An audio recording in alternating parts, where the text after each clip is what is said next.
नमस्कार, मेरा नाम है आकांक्षा मिश्रा। संस्कृति पीसीएस के चैनल में आप सभी का स्वागत है। जैसा कि आप सभी जानते हैं कि यूपी पीसीएस का नोटिफिकेशन आ चुका है। हमारी पूरी कोशिश रहेगी कि आपकी तैयारी को धारदार करने के लिए हम सहयोग कर सकें। देखिए, किसी भी एग्ज़ाम का माइंडसेट समझने के लिए ज़रूरी है कि हम प्रीवियस ईयर क्वेश्चन का बेहतर तरीके से एनालिसिस कर सकें। इसलिए हम अब से चलने वाले हैं यूपी पीसीएस के प्रीवियस ईयर क्वेश्चन के एनालिसिस की तरफ। हिस्ट्री के वीडियोज़ ऑलरेडी डाली जा चुके हैं। आज से मैं आपका जनरल साइंस का खंड लेने वाली हूं। आज हम बात करने वाले हैं 2023 के प्रश्न पत्र की। उससे पहले सबसे पहले हम देखेंगे ट्रेंड कैसा है, किस वर्ष कितने प्रश्न आए हैं। उसके बाद हम चलेंगे 2023 के प्रश्न पत्र की तरफ। तो आइए बिना किसी देरी किए शुरू करते हैं और देख लेते हैं कि पहले ट्रेंड कैसा रहा है, किस वर्ष कैसे प्रश्न पूछे गए हैं। तो 2023 की तरफ चले तो आपको कितने प्रश्न देखने को मिलेंगे? तो यहाँ पे आपको 12 प्रश्न देखने को मिलेंगे। वहीं 2022 की तरफ चलेंगे तो आपको 13 प्रश्न देखने को मिलेंगे। वहीं 2021 की तरफ हम चले तो आपको 15 प्रश्न यहाँ पे देखने को मिलते हैं सामान्य विज्ञान से। वहीं 2020 की तरफ चले तो आपको 14 प्रश्न देखने को मिलते हैं। 2019 की बात करें तो आपको 21 प्रश्न देखने को मिलते हैं। वहीं 2018 की अगर बात करें तो आपको 14 प्रश्न देखने को मिलते हैं। 2017 की बात करें तो आपको 19 प्रश्न वापस देखने को मिलते हैं और 2016 की बात करें तो आपको 16 प्रश्न यहाँ देखने को मिलते हैं। वहीं 2015 की बात करें तो आपको 21 प्रश्न यहाँ देखने को मिलते हैं। मतलब मामला क्या हो रहा है, सामान्य विज्ञान का 15 से 20 क्वेश्चन, कभी 20 से 22 प्रश्न भी हो सकते हैं, सामान्य विज्ञान से पूछा जाता है। इसलिए ये सेगमेंट को हमें बहुत अच्छे से पूरा करना है। देखिए, ये सीरीज उन विद्यार्थियों के लिए भी सहायक होगा जिनका साइंस बिल्कुल अच्छा नहीं है और उन विद्यार्थियों के लिए भी सहयोगी होगा जिनका साइंस बहुत अच्छा है।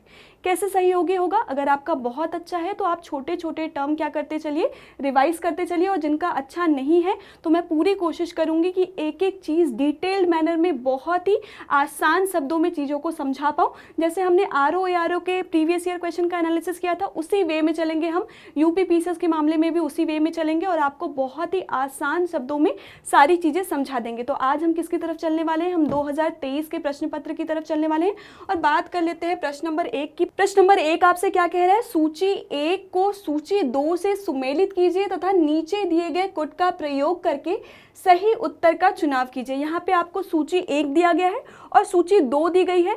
सूची 1 में कुछ डिसीज का नाम लिखा गया है, यानी व्याधि दी गई है, यानी रोग दिया गया है, और किसके कारण होता है, उसका कारक क्या है, फैक्टर क्या है, उसके साथ आपको मिलान करना है। ऑप्शन ए की बात करें तो पेप्टिक वर्ण दिया गया है, उसके सामने लिखा गया है विषाणु। और ऑप्शन बी की तरफ चले तो डेंगू लिखा गया है, सामने लिखा गया है प्रोटोजोआ। फील्ड पाउं लिखा गया है ऑप्शन सी में, सामने लिखा गया है कृमि, और आगे लिखा है मलेरिया, और सामने क्या लिखा गया है तो जीवाणु लिखा गया है। आपको क्या करना है, सही जो इसमें से ऑप्शन है उसका मिलान करना है। तो सबसे पहले आगे बढ़ने से पहले हम ये समझें कि डिसीज क्या होता है, कोई बीमार है इसका मतलब क्या होता है, ये समझना हमारे लिए बहुत ज़्यादा इंपॉर्टेंट हो जाता है। देखिए, इसमें 2 शब्द आपको दिखाई देंगे, एक डिस और दूसरा ईज। ईज का मतलब क्या होता है, आसानी, और यदि डिसईज लिखा है मतलब क्या हो गया, इसका मतलब क्या है, आपको किसी तरीके की कठिनाई हो रही है। अब किसी से आप पूछे कि कोई व्यक्ति स्वस्थ है, इसे कैसे परिभाषित किया जा सकता है, तो आप क्या कहेंगे? आप कहेंगे कि रोगों की अनुपस्थिति है तो क्या है, वो व्यक्ति स्वस्थ है। तो ऐसा नहीं है कि रोग नहीं है तो आप स्वस्थ हैं। या फिर आप कहेंगे कि अगर शारीरिक रूप से यदि आप स्वस्थ हैं तो आप स्वस्थ हैं, तो ऐसा भी बिल्कुल नहीं है। अगर शारीरिक रूप से भी आप स्वस्थ हैं तो आप क्या है, स्वस्थ नहीं है। तो WHO क्या कहता है? WHO ये कहता है कि यदि आप, क्या कहता है, शारीरिक रूप से, मानसिक रूप से और यदि आप सामाजिक रूप से पूर्णतः स्वस्थ हैं, तब माना जाएगा कि क्या है, आप स्वस्थ है। इतनी बातें क्लियर हो गई कि डिसीज किसे कहा जाता है? डिसीज उसे कहा जाता है यदि आप सामाजिक, शारीरिक और मानसिक रूप से स्वस्थ नहीं हैं, तो आपको ये कंसीडर किया जाएगा कि आप क्या हैं, रोगी हैं। अब रोग कितने प्रकार के होते हैं वो समझना इंपॉर्टेंट हो जाता है कि रोग कितने प्रकार के होते हैं या डिसीज कितने प्रकार के होते हैं। यदि हम संचरण के लेवल पे बात करें तो डिसीज आपको 2 प्रकार के दिखाई देंगे। कौन कौन से 2 प्रकार के आपको रोग यहाँ पे देखने को मिलते हैं? तो एक होता है संक्रामक रोग, किसकी बात की जा रही है, संक्रामक रोग की बात की जा रही है। और दूसरा क्या होता है तो गैर संक्रामक रोग। संक्रामक रोग कहने का मतलब क्या हुआ, जो फैलते हैं एक व्यक्ति से यदि दूसरे व्यक्ति तक रोग का यदि संचरण हो रहा है तो उसे क्या कह दिया जाता है, संक्रामक रोग कह दिया जाता है। वहीं गैर संक्रामक रोग क्या होता है, तो इनका संचरण नहीं होता है, यानी ये संचारी क्या होते हैं, नहीं होते हैं, उसे क्या कहते हैं, गैर संक्रामक रोग। ऐसा नहीं है कि सिर्फ संक्रामक रोग घातक हो सकते हैं या गैर संक्रामक रोग घातक हो सकते हैं। घातक संक्रामक रोग भी हो सकते हैं और गैर संक्रामक रोग भी क्या हो सकते हैं, घातक हो सकते हैं। कहने का मतलब क्या है, संक्रामक रोग से भी आपकी जान जा सकती है और गैर संक्रामक रोग से भी आपकी जान जा सकती है। कौन कौन से ऐसे रोग हैं, जैसे एग्जाम्पल के तौर पर देखें, एड्स जो है वो क्या है, संक्रामक रोग है, फैलता है और इससे आपकी क्या हो सकती है, जान जा सकती है। वहीं हम बात करें गैर संक्रामक रोग की तो कौन सा है एग्जाम्पल, कैंसर को देख सकते हैं, जो गैर संक्रामक रोग है लेकिन फिर भी आपकी इससे जान जा सकती है, तो ये क्या हो गए, गैर संक्रामक रोग हो गए। अब संक्रामक रोग कहने का तात्पर्य ये है कि इनका संचरण हो रहा है, और संक्रामक रोग किसके माध्यम से हो रहा है। जब हम कारक की बात करते हैं, वे कारक क्या कहलाते हैं जिसके माध्यम से रोग हो रहे हैं, तो वो याद रखिएगा कि वो कहलाते हैं रोगजन, या फिर इसे क्या कहा जाता है, पैथोजेंस कहा जाता है। क्या कहा जाता है, वे कारक जिसके कारण संक्रामक रोग हो रहे हैं उसे क्या कहा जाता है, पैथोजन कहा जाता है। अब पैथोजन क्या होता है, पैथोजन एक टाइप के पैरासाइट होते हैं। अगर आपने आरओ की सीरीज अच्छे से फॉलो की होगी तो आपको पैरासाइट पता होगा। परजीवी क्या होते हैं, परजीवी क्या होते हैं, जो दूसरों पर आश्रित होते हैं। अब किस पर आश्रित होते हैं, तो किसी होस्ट पर आश्रित होते हैं। यदि कोई पैरासाइट है और वो मुझ पे आश्रित हो जाता है तो मैं यहाँ पे क्या बन जाती हूँ, होस्ट बन जाती हूँ। वो क्या करता है, मेरे शरीर के अंदर या मेरे शरीर के बाहर क्या करने का काम करता है, तो क्षति पहुंचाने का काम करता है। उसे क्या कहा जाता है, पैथोजेंस कहा जाता है। ये क्या होते हैं, एक टाइप के पैरासाइट होते हैं जो हमें क्या करते हैं, बीमार करने का काम करते हैं। हमारे अकॉर्डिंग क्या कर लेते हैं, अपने आप को अनुकूलित कर लेते हैं। होस्ट के अकॉर्डिंग क्या कर लेते हैं, खुद को अनुकूलित कर लेते हैं और क्या करते हैं, क्षति पहुंचाने का काम करते हैं। उसे क्या कहा जाता है, पैथोजेंस कहा जाता है। अब पैथोजेंस कितने प्रकार के होते हैं जो रोग फैलाने का काम करते हैं। यहाँ हम किसकी बात कर रहे हैं, हम संक्रामक रोगों की बात कर रहे हैं।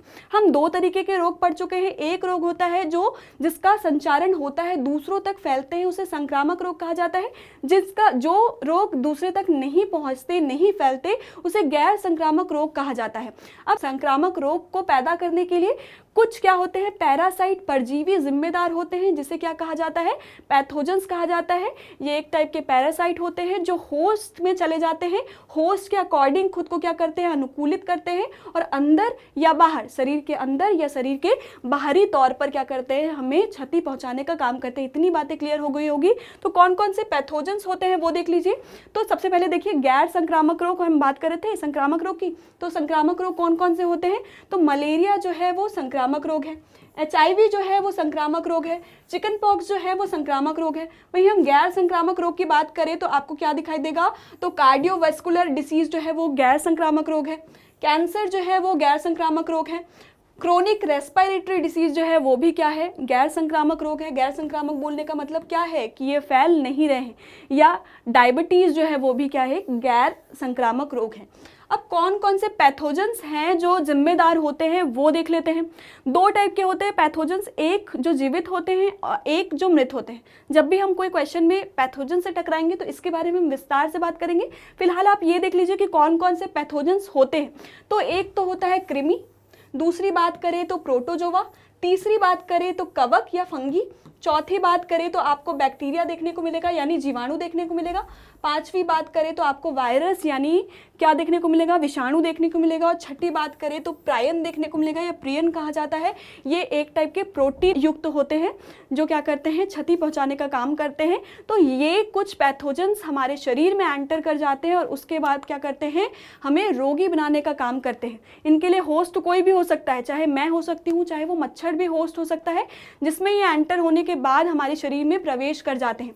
तो इतनी बातें क्लियर हो गई। पैथोजन कौन कौन से इंपॉर्टेंट है आपके लिए याद रखिएगा, एक कृमि याद रखिएगा, एक प्रोटोजोआ याद रखिएगा, एक कवक याद रखिएगा, एक जीवाणु याद रखिएगा और एक विषाणु याद रखिएगा। ये जो है बहुत महत्वपूर्ण पैथोजन है जो आपको क्या कर सकते हैं, हार्म पहुंचा सकते हैं। 12th का आप बायो का एनसीईआरटी उठाइए, चैप्टर नंबर 8 की तरफ जाइए और उसे एक सरसरी निगाहों से पढ़ लीजिए और उसमें आपको बहुत अच्छे से सेग्रीगेट करके दिया गया है कि कौन से जीवाणु जनित रोग हैं, कौन से विषाणु जनित रोग हैं, कवक से कौन से रोग होते हैं, कृमि से कौन से रोग होते हैं और ये कैसे होते हैं। क्योंकि यूपी पीसीएस का फेवरेट जोन जो है वो मानव स्वास्थ्य और रोग है, इससे क्वेश्चन डेफिनेटली पूछे जाते हैं। अगर ये करके जाते हैं तो 4 से 5 क्वेश्चन का आपका हिसाब सेट हो जाएगा। एक बार वो चैप्टर पढ़ के देखिए और प्रीवियस ईयर क्वेश्चन लगा के देखिए, आपका बहुत सारी चीजें क्या हो जाएगी, आसान हो जाएगी।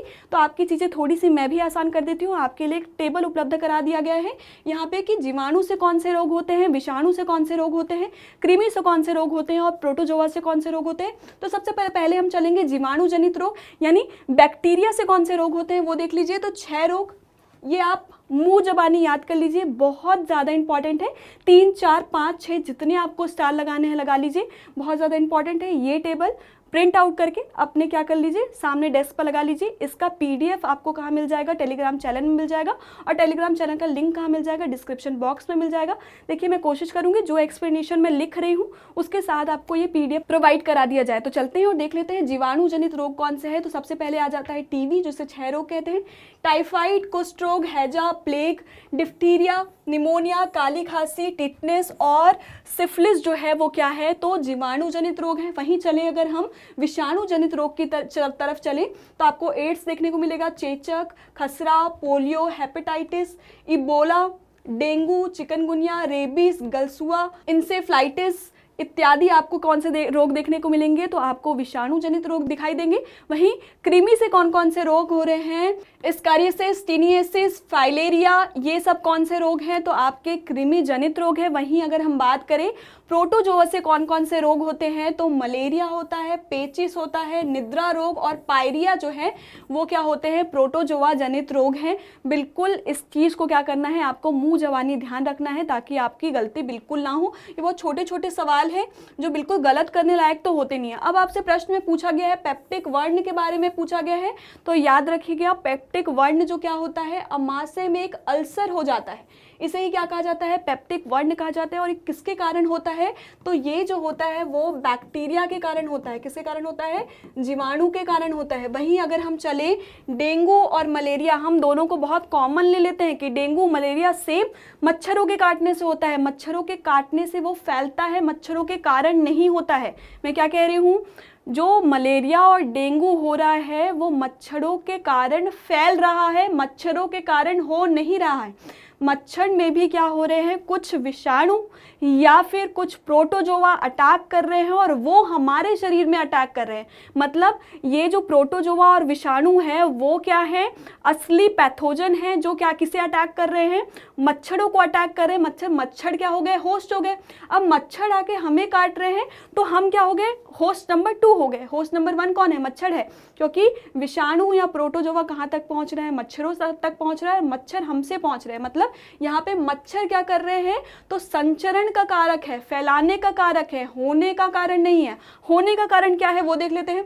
डेंगू और मलेरिया में फर्क है। कैसा फर्क है, मलेरिया जो होता है वो किसके कारण होता है, तो मलेरिया जो होता है वो प्रोटोजोआ के कारण होता है। मैं क्या कह रही हूँ, नया पेज ही ले लेते हैं। मैं ये कह रही हूँ कि मलेरिया किसके कारण हो रहा है, मलेरिया आपका होता है प्रोटोजोआ के कारण। प्रोटोजोआ, कौन सा प्रोटोजोआ रिस्पॉन्सिबल है इसके लिए, तो याद रखिएगा प्लाज्मोडियम के कारण आपको क्या होता है, मलेरिया रोग होता है। और एक चीज़ ये भी ध्यान रखिएगा कि इसमें कौन से मच्छर जो है वो क्या करते हैं, फैलाने के लिए, संचरण के लिए जिम्मेदार होते हैं। तो आपने सुना होगा मादा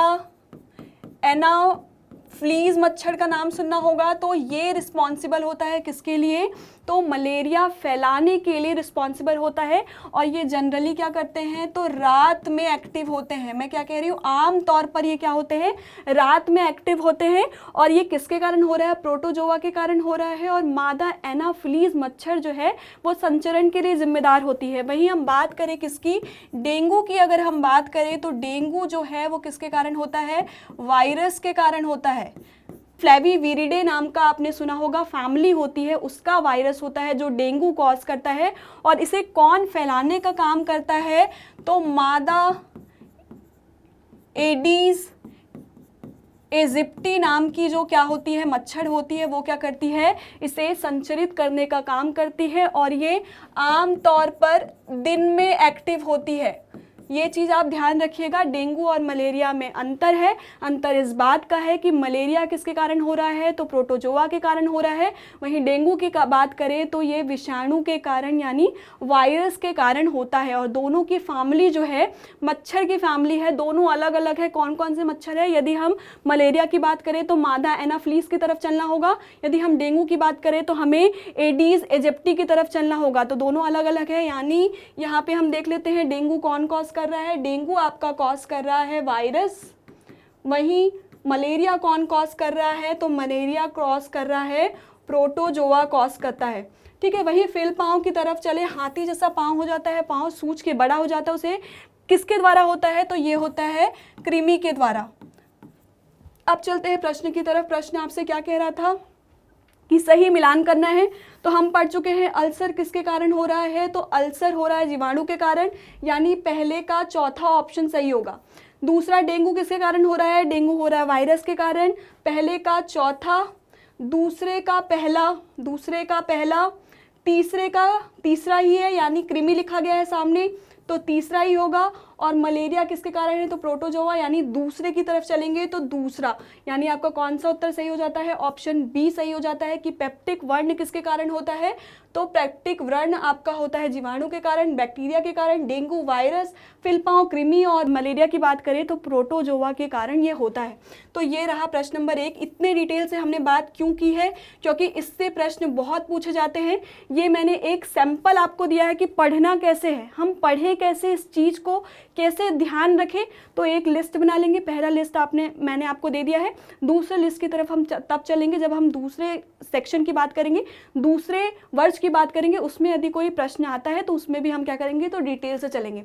अगला प्रश्न आपसे क्या कह रहा है, अगला प्रश्न आपसे ये कह रहा है निम्नलिखित में से कौन सा हार्मोन, पहला शब्द जो समझना है वो हार्मोन, अग्नाशय के लैंगरहैंस से, दूसरा शब्द हमें समझना है अग्नाशय, और तीसरा शब्द हमें समझना है लैंगरहैंस के आइलेट की बीटा सेल द्वारा स्रावित होता है। प्रश्न आपसे पूछा गया है निम्नलिखित में से कौन सा हार्मोन अग्नाशय के लैंगरहैंस के आइलेट की बीटा सेल से स्रावित होता है। तो हमें कौन कौन से यहाँ पे शब्द समझने हैं वो समझ लेते हैं।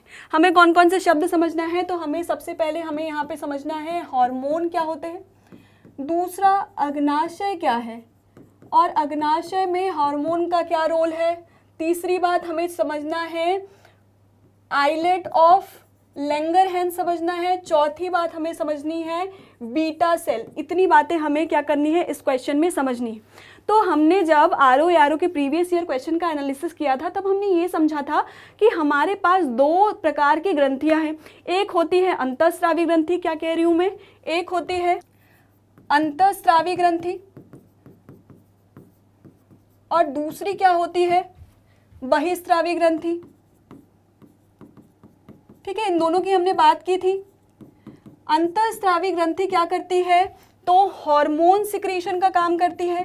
क्या करती है, हार्मोन सिक्रीशन का काम करती है। वहीं बहिस्रावी ग्रंथि क्या करती है, तो एंजाइम सिक्रीशन का काम करती है। क्या करती है, एंजाइम सिक्रीशन का काम करती है। एक होता है एंडोक्राइन ग्लैंड और दूसरा होता है एक्सोक्राइन ग्लैंड। एंडोक्राइन ग्लैंड क्या करती है, तो हार्मोन सिक्रीशन करने का काम करती है, यानी हार्मोन के स्रावन का काम करती है। वहीं एक्सोक्राइन ग्लैंड जो होता है वो क्या करता है, तो एंजाइम सिक्रीशन का काम करता है।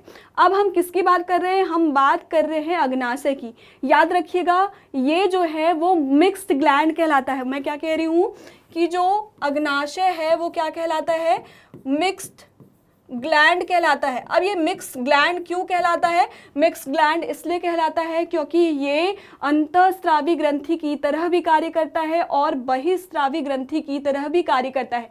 कहने का मतलब ये है कि ये हार्मोन का भी सिक्रीशन करता है और ये पाचक एंजाइम का भी सिक्रीशन करता है। इसलिए से क्या कह दिया जाता है, तो मिक्स्ड ग्लैंड कह दिया जाता है, क्योंकि ये क्या करता है, हार्मोन का भी सिक्रीशन कर रहा है और एंजाइम का भी सिक्रीशन कर रहा है। अब अग्नाशय के पास या पेनक्रियास के पास ऐसा क्या है कि वो हार्मोन का सिक्रीशन कर रहा है। कहाँ से हार्मोन का सिक्रीशन हो रहा है, तो याद रखिएगा वो कोशिकाएं जो क्या कर रही हैं, हार्मोन स्रावित कर रही हैं, उसे क्या कहा जाता है, तो उसे कहा जाता है आइलेट ऑफ लैंगरहैंस कहा जाता है। ठीक है, आइलेट ऑफ लैंगरहैंस किसे कहा जाता है, तो अग्नाशय की वे कोशिकाएं जो हार्मोन सिक्रीशन का काम करती है उसे क्या कहा जाता है, आइलेट ऑफ लैंगरहैंस कहा जाता है। अब वो कौन कौन सी कोशिकाएं हैं पेनक्रियाज में जो क्या करती है, तो हार्मोन सिक्रीशन का काम करती है, तो वो देख लीजिए। एक होती है अल्फा सेल, दूसरी होती है बीटा सेल और तीसरी जो होती है वो डेल्टा सेल होती है। 3 प्रकार की सेल होती है। कौन कौन सी सेल्स होती है, एक अल्फा सेल्स होती है, दूसरी बीटा सेल्स होती है और तीसरा डेल्टा सेल्स होती है। देख लीजिए कैसी होती है, तो ये आपको दिखाई दे रहा है, पेनक्रियाज दिखाई दे रहा है, ये ऐसा कुछ स्ट्रक्चर होता है। यहाँ पे आपको क्या दिखाई देगा, आइलेट ऑफ लैंगरहैंस दिखाई देगा, मतलब यहाँ पे वे कोशिकाएं होंगी जो हार्मोन सिक्रीशन का काम कर रही है। अब कौन कौन सी कोशिकाएं हैं जो हार्मोन सिक्रीशन का काम कर रही है, तो एक होता है अल्फा सेल, दूसरा होता है बीटा सेल और तीसरा होता है डेल्टा सेल। ये क्या करती है, हार्मोन सिक्रीशन का काम करती है। देखिए ऐसी दिख रही हैं। अब इनका काम क्या है, कौन कौन से हार्मोन सिक्रीशन करती है, ये भी पेपर के लिए बहुत ज़्यादा इंपॉर्टेंट है। स्टार मार्क कर लीजिएगा और ये अच्छे से एपिसोड देख लीजिएगा। अब देख लीजिए कि अल्फा सेल कौन सा हार्मोन सिक्रीट करती है, तो ये ग्लूकागॉन नाम का हार्मोन क्या करती है, सिक्रीट करती है। ग्लूकागॉन का काम क्या है, नाम में ही ग्लू लिखा गया है। ग्लू याद करते सही ध्यान रख लीजिए, दिमाग में चिपका लीजिए, क्या ग्लूकोज को बढ़ाने का काम करती है। क्या करती है, ग्लूकोज, शरीर में ग्लूकोज के लेवल को क्या करने का काम करती है, इंक्रीज करने का काम करती है।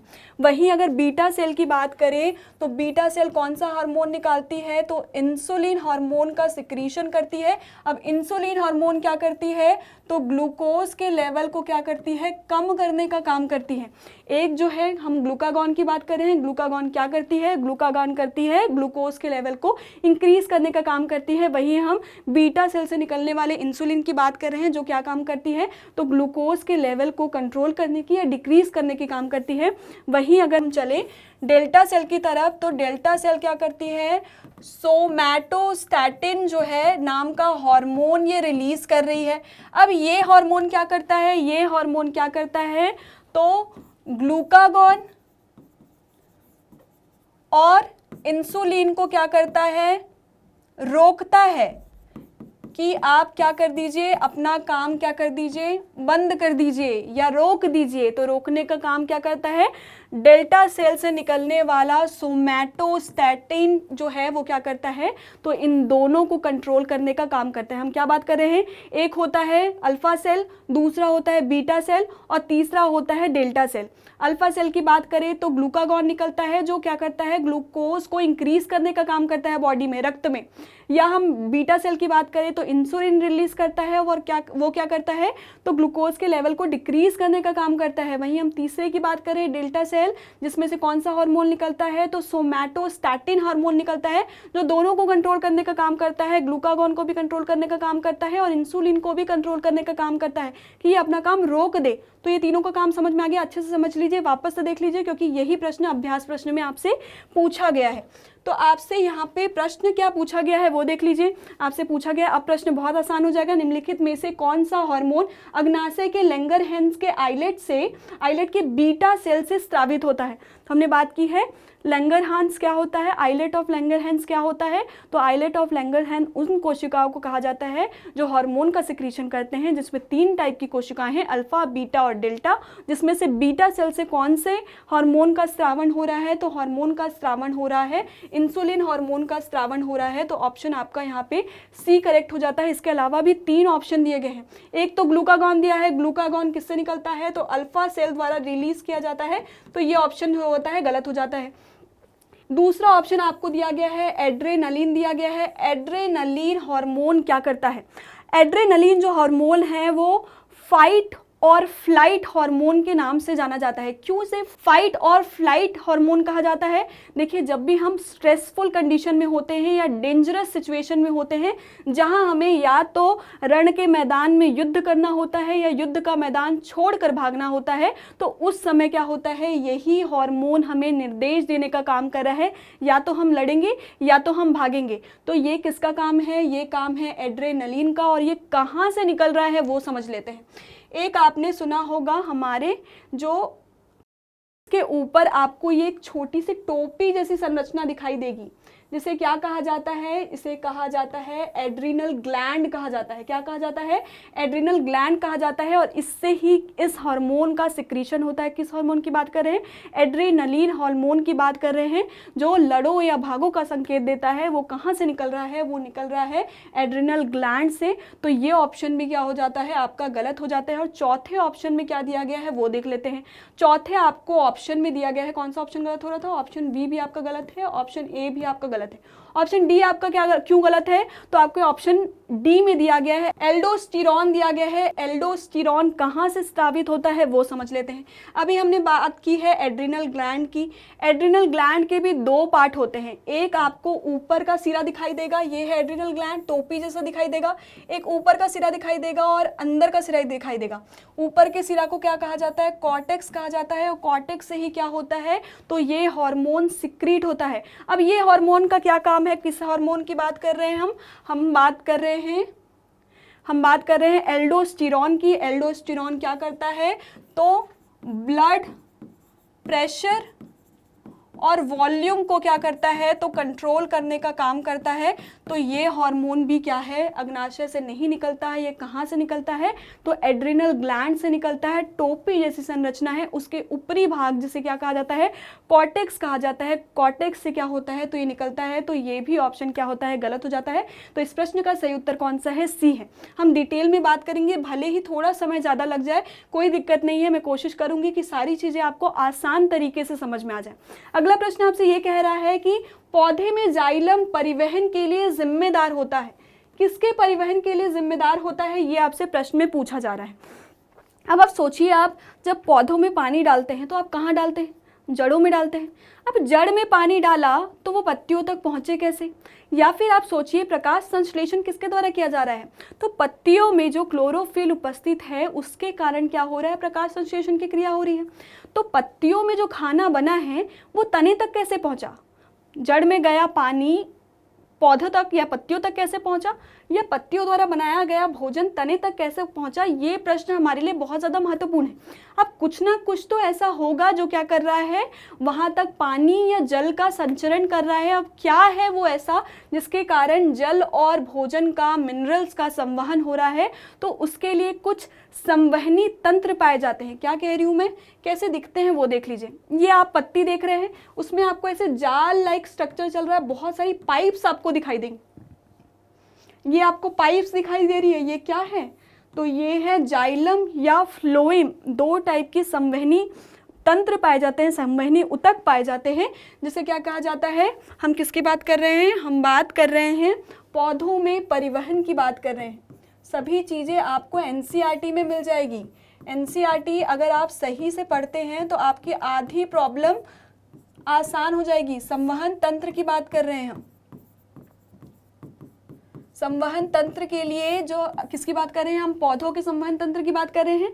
तो 2 टाइप के क्या पाए जाते हैं, अंग पाए जाते हैं। कौन कौन से अंग पाए जाते हैं, तो एक होता है जाइलम और दूसरा क्या होता है, तो फ्लोएम होता है। याद कैसे रखना है वो देख लीजिए। ज से जल, फ से फल, जल, जो जाइलम है वो क्या करता है, जल का संवहन कर रहा है, और फ से फल है तो क्या कर रहा है, भोजन का संवहन कर रहा है। इतनी चीज़ें क्लियर होगी। मैं क्या कह रही हूँ, अगर पानी ऊपर की ओर चढ़ रहा है तो वो किसके कारण चढ़ रहा है, तो जाइलम के कारण चल रहा है। ये इसे क्या कहा जाता है, वेस्क्यूलर टिश्यूज कहा जाता है, जिसके कारण क्या होता है, जल ऊपर चढ़ रहा है या भोजन का संचरण हो रहा है। ये किसके कारण हो रहा है, जाइलम और फ्लोएम के कारण हो रहा है। जाइलम के कारण जल का हो रहा है और फ्लोएम के कारण किसका हो रहा है, भोजन का हो रहा है। अब देखिए, वाष्पोत्सर्जन की क्रिया होती है तो जल ऊपर की ओर चढ़ता है, जल को नीचे चढ़ने की जरूरत नहीं होती है। तो ये क्या होता है, यूनि डायरेक्शनल होता है, यानी एक ही दिशा में संचरण करता है। ये क्या होता है, वन डायरेक्शन फ्लो करता है। लेकिन भोजन का क्या होता है, पत्तियों में भोजन बनता है, नीचे तक पहुंचता है, और कई बार क्या होता है, अत्यधिक भोजन जब बन जाता है तो उसको स्टोर करके रखना पड़ता है, जड़ों में वो स्टोर रहता है तो वो नीचे भी उतरता है। तो ये दोनों डायरेक्शन में काम करता है। तो ये क्या होता है, टू डायरेक्शनल होता है। ये याद रखिएगा, जाइलम वन डायरेक्शन में काम करता है लेकिन फ्लोएम टू डायरेक्शन में काम करता है। वहीं अगर बात करें तो इसमें एंड सेल वॉल नहीं होता है। सब समझ लेंगे, देख भी लेंगे कैसे होता है और कैसे नहीं होता है। इसमें एंड सेल वॉल नहीं होता है, लेकिन इसमें एंड सेल वॉल प्रेजेंट होता है। देखिए कैसे प्रेजेंट होता है। देखिए, पानी क्या हो रहा है, ऊपर की ओर चढ़ रहा है, तो ये जो जाइलम है हमेशा किस तरफ काम करता है, नीचे से ऊपर की तरफ काम करता है, यानी एक डायरेक्शन में काम करता है। वहीं हम फ्लोएम की बात करें तो वो इस डायरेक्शन में भी चलता है और इस डायरेक्शन में भी चलता है, यानी दोनों डायरेक्शन, बाई डायरेक्शनल काम करता है। यही आपको देखने को मिलेगा। देखिए, ये वाला वॉल देखिए खाली है, यहाँ पे कोई एंड सेल वॉल नहीं है। ये एक सेल है और इसका ख़त्म होते समय यहाँ कोई दीवार नहीं है, लेकिन आपको यहाँ पे दीवार दिखेगी, वो भी छिद्रों के साथ दीवार दिखेगी।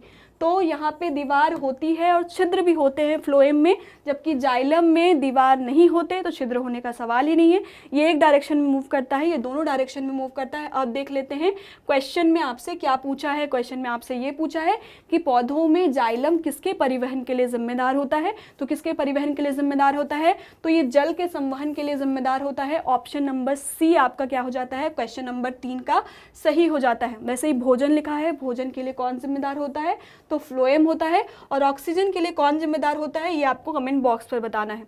आगे चलते हैं और बात कर लेते हैं प्रश्न नंबर 4 की। प्रश्न नंबर 4 आपसे पूछ रहा है कि निम्नलिखित में से कौन सा तत्व नोबेल गैस नहीं है, ये आपको पूछा जा रहा है। इसमें से ऑप्शन दिए गए हैं आपको, ऑर्गन, एक्टिनियम, आपको क्रिप्टन दिया गया है और रेडॉन दिया गया है। इसमें से कौन सा जो तत्व है वो नोबेल गैस नहीं है, ये आपसे पूछा जा रहा है। अब नोबेल गैस क्या होता है वो देख लेते हैं। किसकी बात की जा रही है, आपसे बात की जा रही है नोबेल गैस की बात की जा रही है। नोबेल गैस को और क्या कहा जाता है, तो अक्रिय गैस कहा जाता है। ठीक है, कोई भी तत्व सक्रिय होने का मतलब क्या है, कोई तत्व सक्रिय है तो वो कैसे प्रमाण देगा कि वो सक्रिय है, तो वो क्या करता है, या तो सहसंयोजी बंध बनाता है। ठीक है, आपने double bond, single bond, triple bond का नाम सुना होगा। सहसंयोजी बंध बनाता है, अणु बनाता है। सहसंयोजी बंध बना के वो क्या बनाता है, अणु बनाता है। लेकिन जो अक्रिय गैस है, नाम से ही पता चल रहा है, क्या पता चल रहा है कि काम नहीं कर रहे हैं, क्रिया नहीं कर रहे हैं। अक्रिय गैस किसे कहा जाएगा, जो क्या कराएंगे, किसी भी तरीके से सहसंयोजी बंध नहीं बनाएंगे। और सहसंयोजी बंध नहीं बनाएंगे तो ये आसानी से अणु भी नहीं बना पाएंगे। यानी अक्रिय गैस उन गैसों को कहा जाता है जो आसानी से किसी अन्य तत्वों के साथ क्रिया ना करें, उसे अक्रिय गैस कहा जाता है। अब ये क्यों क्रिया नहीं करते, इसके पीछे एक वजह है। वजह क्या है कि जो इनकी संयोजकता है, संयोजकता किसे कहा जाता है कि बाहर में इलेक्ट्रॉन जो होते हैं उसे संयोजकता कहा जाता है। इसके जो बाहरी कक्ष में इलेक्ट्रॉन है वो क्या होते हैं, संतुष्ट होते हैं, अपने आप में क्या होते हैं, संतुष्ट होते हैं, जिसके कारण क्या होता है, ये किसी और से क्रिया नहीं करते। क्रिया नहीं करते तो बंध नहीं बनाते, और बंध नहीं बनाते तो किसी और के साथ जुड़कर ये अणु का निर्माण नहीं करते हैं। इसलिए इसे क्या कहा जाता है, तो हम कहते हैं अक्रिय गैस के नाम से जानते हैं। जैसे हम देखिए, अगर ये पेरियोडिक टेबल है, पेरियोडिक टेबल के हिसाब से ही क्या होता है, नंबर तय होता है कि ऑक्सीजन कौन से नंबर पे आएगा, मैग्नीशियम कौन से नंबर पे आएगा, सोडियम कौन से नंबर पे आएगा। तो आपको इस टेबल में आपको आखिरी जो 18वां कॉलम है, 18वीं पंक्ति में आपको नोबेल गैस देखने को मिलेगा। Helium, neon organ, krypton, xenon, radon, ये सब क्या है आपके अक्रिय गैस हैं जो किसी और से क्रिया करने में दिलचस्पी नहीं लेते। और पीरियोडिक टेबल में ये कौन से नंबर पे आते हैं, तो ये याद रखिएगा कि ये 18 नंबर पे आते हैं। आपसे प्रश्न पूछा गया था, कुछ ऑप्शंस दिए गए थे, वो ऑप्शन की बात कर लेते हैं। पहले बात कर लेते हैं ऑर्गन की। ऑर्गन जो है वो कितना है, ऑर्गन का नंबर 18, क्रिप्टॉन का नंबर क्या है तो 36, रेडॉन का नंबर क्या है तो 86। अब देखिए इसके बाहरी कक्ष में इलेक्ट्रॉन देखिए, 1 2 3 4 5 6 7 8, 8 इलेक्ट्रॉन। क्रिप्टॉन का देखिए 1 2 3 4 5 6 7 8। रेडॉन का देखिए 1 2 3 4 5 6 7 8। बाहरी कक्ष में इलेक्ट्रॉन कितने, 8, मतलब 9 इलेक्ट्रॉन त्यागने की आवश्यकता है, ना दूसरे से इलेक्ट्रॉन लेने की आवश्यकता है। इसलिए क्या है, ये संतुष्ट है, इनकी संयोजकता क्या है, संतुष्ट है। वहीं एक्टिनम की बात करें तो एक्टिनम का नंबर कितना, 89। बाहरी कक्ष में इलेक्ट्रॉन कितने, तो इलेक्ट्रॉन है 2 इलेक्ट्रॉन है, यानी या तो इसे इलेक्ट्रॉन त्यागने की जरूरत होगी, जाहिर सी बात है 2 है मतलब त्यागने की जरूरत पड़ेगी, तो ये दूसरे से क्या करेंगे, क्रिया करेंगे। इसलिए क्या है, नोबल गैस नहीं है। आपके ऑप्शन में क्या दिया गया था, एक्टिनम दिया गया था बी नंबर पे, और ये क्या हो जाता है, बिल्कुल सही उत्तर हो जाता है। चौथे की बात कर रहे थे, आगे चलते हैं। प्रश्न नंबर किसकी बात कर लेते हैं, प्रश्न नंबर हम कर लेते हैं बात 5वें की। 5वां प्रश्न आपसे क्या कह रहा है, मानव हृदय कितने चैम्बर का बना होता है, ये आपसे पूछा जा रहा है। सेम क्वेश्चन आरओ में भी हमने देखा था कि क्या होते हैं, हमारे दिल में, हमारे हृदय में क्या होते हैं, कुछ चैम्बर्स बने होते हैं, कुछ अलग अलग कक्ष बने होते हैं। वो कक्ष कौन से होते हैं वो समझते हैं। अगर हम मानव हृदय की बात करें तो आपको 4 कक्ष देखने को मिलेंगे। ये है दायां आलिंद, ये है बायां आलिंद, ये क्या है दायां निलय, और ये क्या है बायां निलय, जिसे क्या कहा जाता है, राइट आर्ट्रियम और राइट वेंट्रिकल, लेफ्ट आर्ट्रियम और लेफ्ट वेंट्रिकल। तो हमारे पास कितने कक्ष हैं, तो हमारे पास 4 कक्ष हैं। अब हम ऑप्शन की तरफ भी चलेंगे, 2 कक्ष वाले भी होते हैं, 3 कक्ष वाले भी होते हैं। अब 2 कक्ष कहने का मतलब क्या हुआ, 2 कक्ष कहने का मतलब ये हुआ कि इसमें एक ही आर्ट्रियम है और एक ही वेंट्रिकल है। तो इसका एग्जाम्पल क्या है, फिश है। फिश में क्या पाए जाते हैं, 2 कक्ष वाले हृदय किसमें पाए जाते हैं, फिश में पाए जाते हैं। 3 कक्ष कहने का मतलब क्या हुआ, एक राइट आर्ट्रियम है, एक लेफ्ट आर्ट्रियम है, यानी एक दायां आलिंद है, दूसरा बायां आलिंद है, लेकिन निलय कितना है, वेंट्रिकल कितना है, तो वेंट्रिकल सिर्फ एक है। तो यहाँ कितने कक्ष हैं, यहाँ 3 कक्ष हैं, और सभी उभयचर में क्या पाया जाता है, तो 3 कक्ष वाले हृदय पाए जाते हैं। तो इसमें आपका ऑप्शन कौन सा सही हो जाता है, ऑप्शन ए सही हो जाता है। हमने बात की है 3 किस में होता है, तो 3 उभयचरों में होता है, और यदि बात करें तो 2 किस में होता है, तो 2 होता है मछलियों में। तो चीज़ें कंफ्यूज नहीं होना है। तो आपका ऑप्शन कौन सा सही है, ऑप्शन ए सही है। जितने भी स्तनधारी हैं उसमें लगभग सभी में क्या होता है, तो 4 कक्ष वाले हृदय ही पाए जाते हैं। तो आपका ऑप्शन क्या हो सही हो जाता है, ऑप्शन 5 सही हो जाता है। थोड़ा सा आप साइंस को दिमाग लगा के पढ़ेंगे तो आपको चीज़ें याद रखने की ज़रूरत नहीं पड़ेगी। मानव स्वास्थ्य और रोग, मैं बार बार कह रही हूँ, ये चैप्टर उठाइए, कक्षा नंबर 12 चैप्टर नंबर 8 बायो की किताब अच्छे से पढ़ जाइए, क्योंकि यहाँ से क्वेश्चन बहुत ज़्यादा बनते हैं। प्रश्न देखिए, प्रश्न नंबर 6 आपसे क्या कह रहा है, समुद्री शैवाल किसके महत्वपूर्ण स्रोत हैं, आपसे पूछा जा रहा है। ऑप्शन में क्या दिया है, ब्रोमीन, आयोडीन, ऑर्गन या क्लोरीन के। तो हमेशा याद रखिएगा शैवाल में किसकी प्रचुर मात्रा होती है, तो आयोडीन की प्रचुर मात्रा होती है। यदि आपने आरओ का सीरीज फॉलो किया हो तो आप कमेंट बॉक्स में मुझे ये बता दीजिए कि आयोडीन की कमी से हमें कौन सा रोग होता है, ये आपका होमवर्क है, तो आप कमेंट बॉक्स पर बताएंगे। अब देखिए 3 तरीके के क्या होते हैं शैवाल पाए जाते हैं। एक होता है आपका रेड एल्गी, दूसरा ब्राउन एल्गी और तीसरा ग्रीन एल्गी। ग्रीन और रेड की तुलना में ब्राउन में क्या होता है, आयोडीन की मात्रा क्या होती है, बहुत ज़्यादा होती है। तो ध्यान रखिएगा, एल्गी जो होता है जिसमें आयोडीन की प्रचुर मात्रा होती है, वहीं रेड और ग्रीन की तुलना में क्या होती है, ब्राउन जो शैवाल है, अलगी है, उसमें क्या होता है, सबसे ज़्यादा आयोडीन की मात्रा पाई जाती है। बिल्कुल कंफ्यूज नहीं होना है। आगे चलते हैं और बात कर लेते हैं निम्नलिखित में से कौन सा कीट भक्षी है, ये भी प्रश्न ROARO में पूछा जा चुका है। आयोग का माइंडसेट थोड़ा सा समझिए और पूरा PYQ ध्यान से पढ़िए, कुछ क्वेश्चन आपके डायरेक्ट ही सही हो जाएंगे। तो आपका पहले ही ऑप्शन में लिखा गया है नेपेंथीज, जिसे क्या कहा जाता है, घटपर्णी कहा जाता है। घटपर्णी क्यों कहा जाता है? क्योंकि ये घड़े के आकार का होता है। और इसे क्यों कहा जाता है कीटभक्षी? क्योंकि ये कीटों का भक्षण करता है।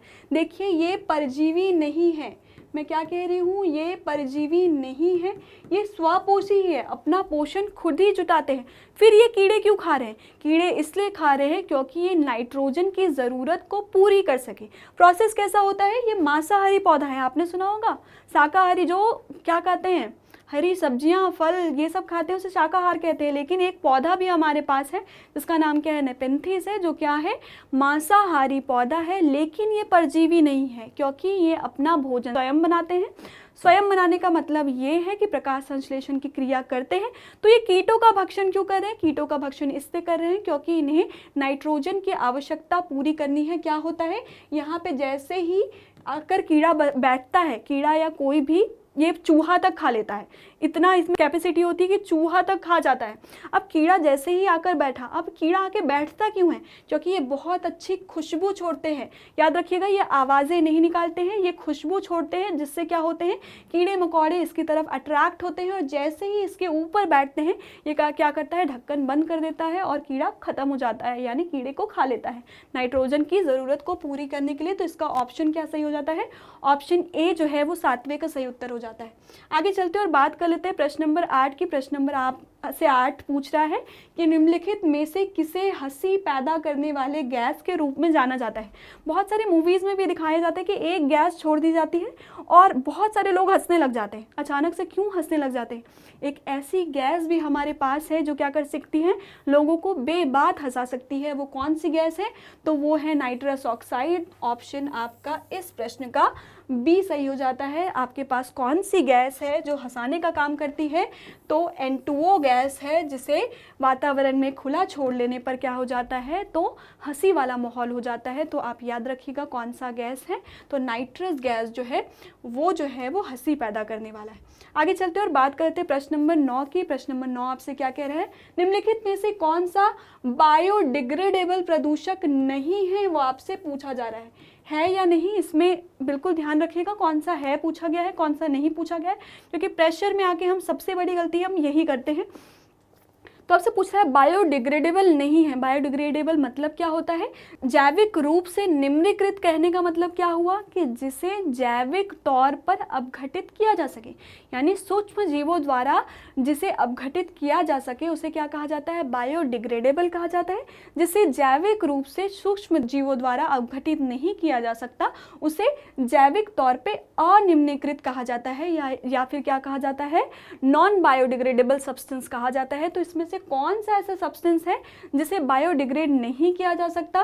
चलिए ऑप्शन नंबर ए की तरफ। तो आपको दिया गया है मूत्र। मूत्र क्या है? बायोडिग्रेडेबल है, तो ये तो हो ही नहीं सकता क्योंकि आपको कौन सा नहीं है ये पूछा गया है। दूसरा घरेलू अपशिष्ट भी नहीं है क्योंकि ये बायोडिग्रेडेबल है, क्योंकि इससे हम क्या करते हैं, ईंधन बनाने के लिए हम भी इसका इस्तेमाल कर सकते हैं, तो ये भी नहीं है। मल पदार्थ भी क्या हो सकते हैं? तो बायोडिग्रेड हो सकते हैं, तो ये भी गलत है। कौन सा उत्तर आपका सही हो जाता है? तो ऑप्शन बी आपका 9वें का सही उत्तर हो जाता है। आगे चलते हैं और बात कर लेते हैं प्रश्न नंबर 10 की।